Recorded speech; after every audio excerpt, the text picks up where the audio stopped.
Hi అండి, అందరికీ నమస్కారం అండి. ఫ్రెండ్స్, మనకి ఇప్పుడిప్పుడే మరొక ముఖ్యమైన అప్డేట్ అయితే రావడం జరిగిందండి. అదేమిటంటే వైఎస్ఆర్ జిల్లా పేరు మార్పు, చంద్రబాబు కీలక ఉత్తర్వులు జారీ అంటూ అప్డేట్ అయితే వచ్చిందండి.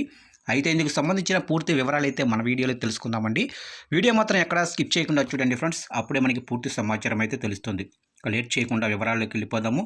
ఇక కూటమి వర్సెస్ వైసీపీగా సాగుతున్న ఏపీ రాజకీయాల్లో మరో కీలక మలుపు.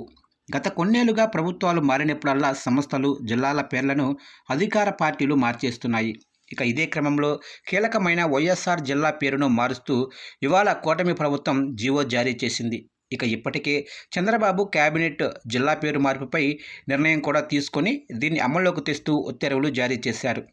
గతంలో మాజీ ముఖ్యమంత్రి వైఎస్ రాజశేఖర రెడ్డి బతికి ఉన్నంత వరకు ఈ జిల్లా పేరు కడపగానే ఉండేది. కడప అంటే దేవుని గడప అని అర్థం. అయితే వైఎస్ మరణం తర్వాత అప్పటి కాంగ్రెస్ ప్రభుత్వం కడప జిల్లాకు వైఎస్ఆర్ కడప జిల్లాగా పేరు మార్చింది. ఇక దివంగత ముఖ్యమంత్రి సొంత జిల్లా కావడంతో ఆయనకు నివాళిగా అప్పట్లో ఈ నిర్ణయం తీసుకుంది. అయితే రాష్ట్ర విభజన తర్వాత వచ్చిన టీడీపీ ప్రభుత్వం కూడా ఇదే పేరు కొనసాగించింది.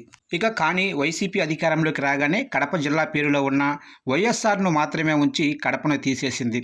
దీంతో వైసీపీ హయాంలో ఇది వైఎస్ఆర్ జిల్లాగానే కొనసాగింది. సెంటిమెంట్ పేరైన కడపను జిల్లా పేరులో నుంచి తీసేయటంపై విమర్శలు వచ్చినా అప్పటి సీఎం జగన్ పట్టించుకోలేదు. దీంతో కేవలం వైఎస్ఆర్ జిల్లాగానే ఇది ఇప్పటి వరకు కొనసాగుతుంది.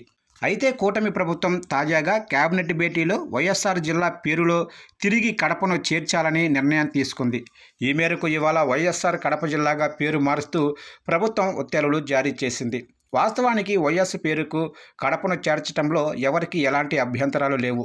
దీంతో ప్రభుత్వం ఈ నిర్ణయం తీసుకుంది. అలాగే రేపటి నుండి కడపలోనే టీడీపీ మహానాడు నిర్వహిస్తున్నారు.